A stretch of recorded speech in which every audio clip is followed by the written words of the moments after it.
Yes, let's go, boys. Welcome back to another video.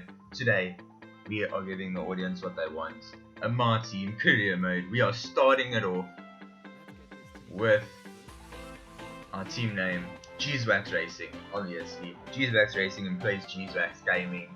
Yes, I know, I'm the owner of both. And the YouTube channel, Cheesewax Gaming, so, I mean, technically, I'm everything. But anyway, let's keep going. So Cheesewax Gaming is indeed the name of our new team. And then, as you can see, we are going with a blue, dark blue with a little bit of pink and like black in there. Okay. Now it is time to choose a sponsor. As you can see, we have to do a goal and then we get a big sum of money at the end of the year. Otherwise, if we don't complete the goal, we don't get a big sum of money at the end of the year. But yeah, at the bottom you can see this is what we get up front to be able to buy our power unit and our teammate. So I'm going through, I want to try and get like quite a big one, but not that much of a challenge for next year, even if the challenge is small and the amount of money we get next year is a bit smaller, because then we can go like max out on this season, and then hopefully by next season we'll have more sponsors and we can change it up a bit and we can get even more money. But I'm going through all the different types of sponsors, and I'm not sure if I'm going to go with Shark or Loop. As a team achieved 5 points finishing during the season, that's not too bad, but then 5 constructors points during the season is also quite nice. Even though there's 750k difference between the two, we are going to be going with Shark to get 4.9 million, and I don't want to go with such a big power unit. Maybe going with like Renault. I think I'm going to go with Renault and see what we do with that, and then see what teammates we can get.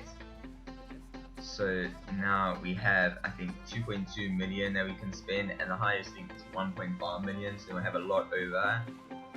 So now I'm looking at the different options. There's Mick Schumacher, I don't know how to say, Alesi, Matsushita, but we're going to go Jack Aiken, and we have 700k left. Now try going the Mercedes engine. We have exactly the correct amount to go ahead. We break completely even on both of them, and we decide to confirm that that is going to be our team for the beginning of the My Team career. And now I've already made the car. I wanted to show you guys that is going to be this car, the pink, blue, yes, as you can see, and black. And now I think we're just gonna go with our existing badge that we had from before. I tried, yeah, maybe we should make the pink a little bit lighter, but now we have to make our team colors. I'm gonna make it blue, the dark blue, light blue, and pink instead of the black, because I think the pink looks better than the black for the team colors. But anyway, hope you will enjoy this type of kind of car. If you want, we can change it up if you guys want. Maybe we can, maybe you guys can potentially like give me ideas what colors you want or something. I mean, I don't mind if you guys want to change it. But now we are moving on to show you what the settings are. It's going to be a 25% race. Formation lamp is on. And now the AI driver level, I went with 95 at the beginning, and it might be too little, I'm not sure. We have to see what happens. But now we're coming on no flashback, obviously. Park permit rules on, damage reduced, safety car on. Corner gunning rules are strict as normal. Probably going to get a few penalties as usual, but whatever. Now it is time for us to go and see, I think it's the headquarters. Yes, it's time for us to talk with Will Buxton as our new team comes into Formula 1. Obviously, Will Buxton is the commentator, like the analysis or commentator for like Super Sport or something. Hello folks, and welcome to the HQ of Formula 1. But anyway, he's here to talk to us. Backstage to gain an exclusive insight into what could be one of the most exciting entries in the sport. Let's see what he has to say. Now, we've seen a number of new teams enter the sport over the last decade, amongst their number Manor, Caterham, HRT, and of course Haas. And while some have proved to be successful, others have morphed into different teams, and some have disappeared completely. What marks this team out, though, as being something different is that its owner is also its driver. Now, there's a rich history of that in Formula One too. Sir Jack Brabham, John Surtees, Graham Hill, and Bruce McLaren all drove their own cars in the sport, but it has become increasingly rare in recent years. What's very special about this team, though, is that while the team itself is new to Formula One, so too is its driver and owner. Whatever happens this season, you've already made the history books. Tell me, do you feel up to the mammoth task of both managing and driving for a Formula One team? Well, you know what? Nothing easy is worth doing, just like YouTube and everything else. You have to work on everything. If you put in the work, you'll get the rewards one day. Now, what drew me to my teammates, he was the best rated. That's basically it. I'm thinking AlphaTauri, because I think like Williams and them, I think we can beat them eventually, but I think AlphaTauri is a good target. I don't know, because I've never driven it, and it probably won't feel that great, because I'm used to a Mercedes when I've done the last to first challenge. But I'm going to say the chassis is incredible, because that will help the chassis department. Teams now have years of experience, both on and off the track. How are you planning to catch up to them? I don't know, I'm just going to upgrade as many things as I can.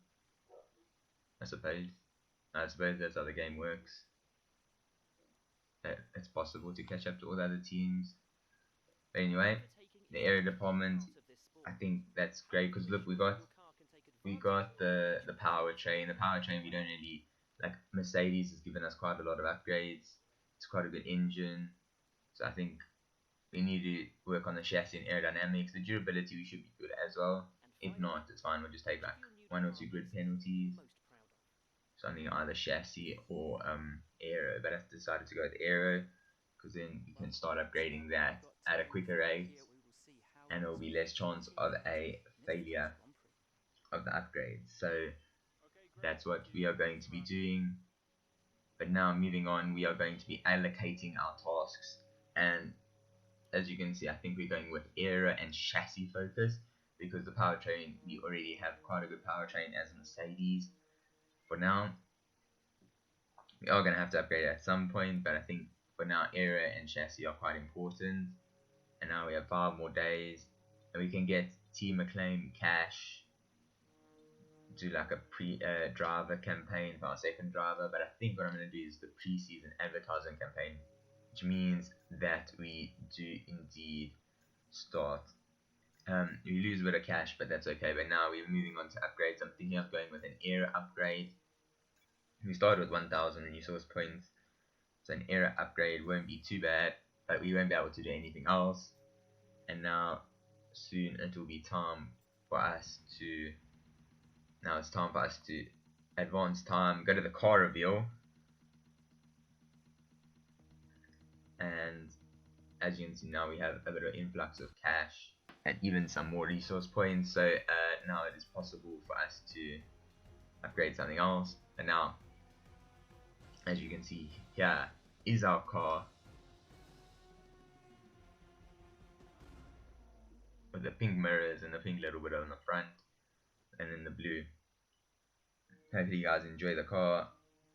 And now it is going to be time for the Australian Grand Prix, but I think before then we are going to be doing another upgrade, because I really don't know how to play the game. I know how to play the game, I just don't know how to do my team. I've never done it before, I've never done career mode before, really, so this is my first time ever doing it.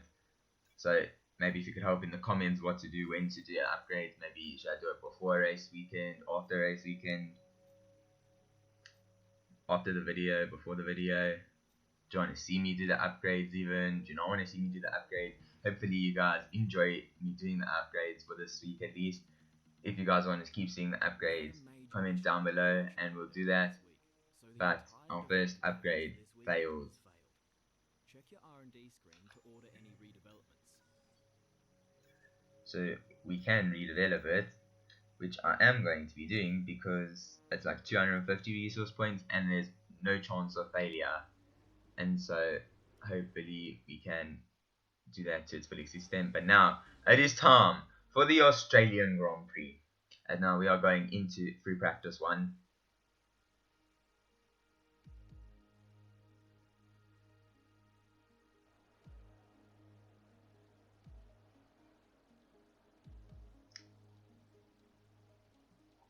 And now it is time to jump into our car for the first time. Morning, boss. Jeff here. Thanks again for bringing me on board. You've found a lot of talented people for this team. I can't wait to see what we can accomplish. Our journey to the Constructors' Championship starts here today, and the car is ready to head out whenever you are. Jeff, I wouldn't have asked you to come on board if I had the choice, but I had to. So don't count yourself so lucky. But anyway, now it is time for a pre-practice 1. We are going to be doing the track acclimatization as normal. Shouldn't be too hard.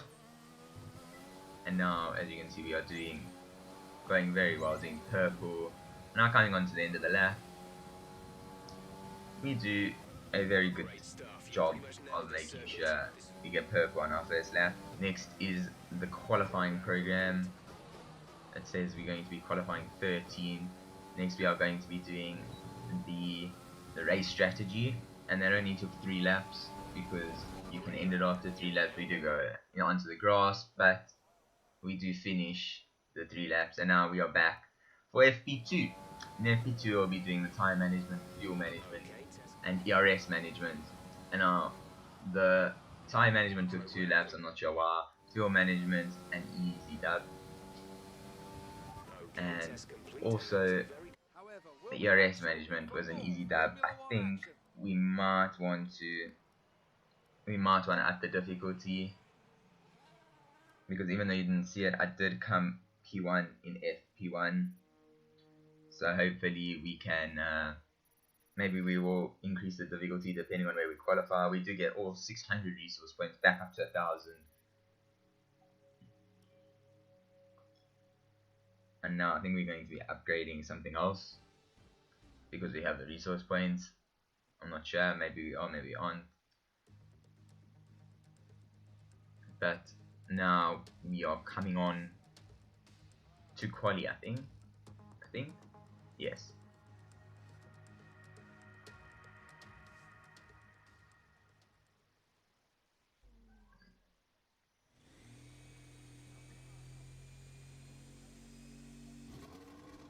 Ooh, the start of the car, the sound of the start of the F1 cars cannot be compared. But now, coming around, we are going to be starting our lap, I think, or ending our lap. No, this is the end of our lap, our first lap, and we go. No, this is the start of our lap, sorry. A very good turn 1, although quite a bad turn 2. We did go wide, and now, as you can see, coming on to the end of that lap, not really many mistakes, but we got P3 in a new F1 car. That is not normal. I think we need to up the difficulty a little bit. But now, coming on to our second lap, we get on the curve, and that was that. I think we need more practice with the car. Anyway, at least I own the team, and this was our third lap, and it got invalidated. But we still, in the end up in P8. P8. We definitely need to up the difficulty, but now we do have to come and say hello to Claire. I think her name's Claire. Correct me if I'm wrong. But anyway, are we going to carry that momentum into the race?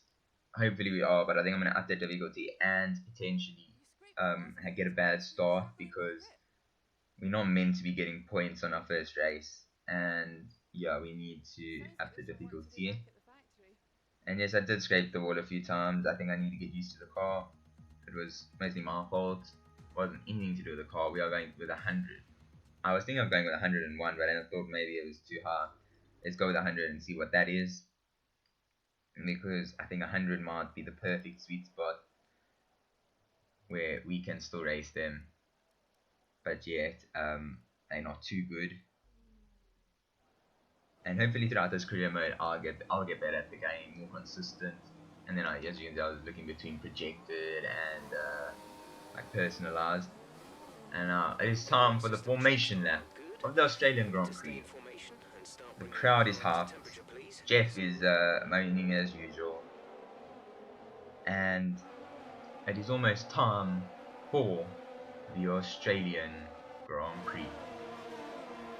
There we are amongst the McLarens and Red Bulls and Racing Points and Mercedes and Ferrari and all the other teams and Alpha Tauri. Don't forget about them. Those are the ones who are meant to be racing. But I think what I'm going to be doing is getting a very bad start because we're not meant to be in P8. And I think it would be unfair if we got our first points finished because of a very good qualifying session that we weren't on the right level. So now, going into turn 1, we make sure we lose a few positions, and also, yeah, we get on the grass a little bit even. And that was not intentional, but now we are going to, and decided to let even more people go. But now at the end of the straight, the gloves come off, and we go down the inside of 2 cars up into P13. The car feels very good, even though it might be a bit slow. It feels good. Feels good around this track. And now we are going to be setting our sights on the Honey Badger, Daniel Ricciardo himself. We've still got 15 laps of action, so don't leave yet. Stay tuned. And now let's see if we are going to be making a move. Does he brake too late? No, we are a bit too far back. We are going to be needing to push as hard as we can if we want to get a shot within the top 10 in this race, because we have not upgraded our car at all yet. Or we have, but nothing has succeeded. But now, as you can see, we do get a bit wayward using the overtake button, trying to get up onto the back of Daniel Ricciardo, but we're not going to be able to make the move into the 90-degree right-hander. And now into the second right-hander, we get quite a good exit, and I dive down the inside of Daniel Ricciardo into the penultimate corner. And now it is time to set our sights on Pierre Gasly. We're in P12, we do have a shot at the points, and we can go with a massive dive bomb on Pierre Gasly into P11. That was a very bold move. He could have turned in on us, and then therefore we would have had front wing damage. But now getting on the curve onto the grass a little bit, almost losing the car. Daniel Ricciardo is coming back at us. I'm not sure. I think maybe he overtook Pierre Gasly, and we get on the grass again as we outbroke ourselves and going round the outside of Daniel Ricciardo, making sure he does not make the move on us. And now on lap 3, as you can see, there is Charles Leclerc. We almost ran into him as he is trying to stop because he has an engine failure. But now setting our sights on Esteban Ocon about half a lap later. There is a safety point. We are going to be pitting during the safety car because mediums we are meant to pit on lap 6 or lap 5. We could have even pitted. So if we are under safety car for 2 laps or 3 laps, then that would make the perfect window, and we'd be able to make it to the end on the mediums quite easily. I'm pretty sure the mediums can go almost the whole race. But now what we have to do is make sure we stay on the back of Esteban Ocon, right on his tail, so we can get into the pits and potentially like undercut, overcut, I'm not sure. I think it's undercut. Yeah, it's undercut because all the people that don't pit are, yeah, undercut everyone. And then, as you can see, we even run into the back of Danny Kvyat as he brakes very early. Mercedes are double stacking. So are we, because Jack Aitken is coming in for his stop, and we're also coming in for our stop. And here we are at the end of the pit lane. Come on, let's go. But we get held in the pits for a little bit.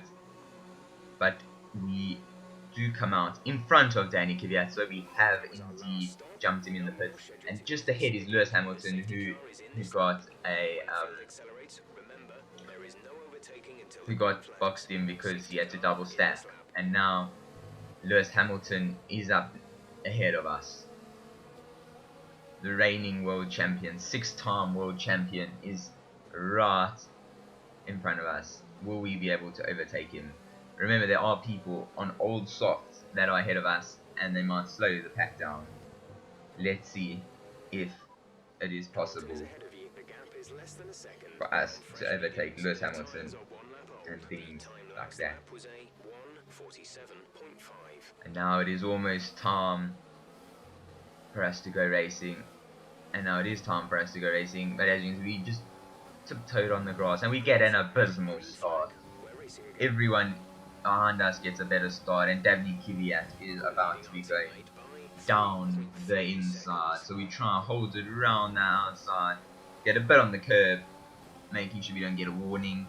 And now he's going to be trying yet again, but no, we don't. But now, look at how slow they were going. We almost ran into the back of Lewis Hamilton. We had to brake so hard to make sure that we didn't run into the back of him. And I can confirm there is a Williams that has not pitted. And yet again, they brake so early. I was wondering why they haven't overtaken him yet. But now, they brake so early that we even got damaged. Now, I knew they were going to brake early, so I made sure that we go down the inside of Lewis Hamilton. Even without damage, we can do moves on the 6-time world champion. And now we can set our sights on the next people.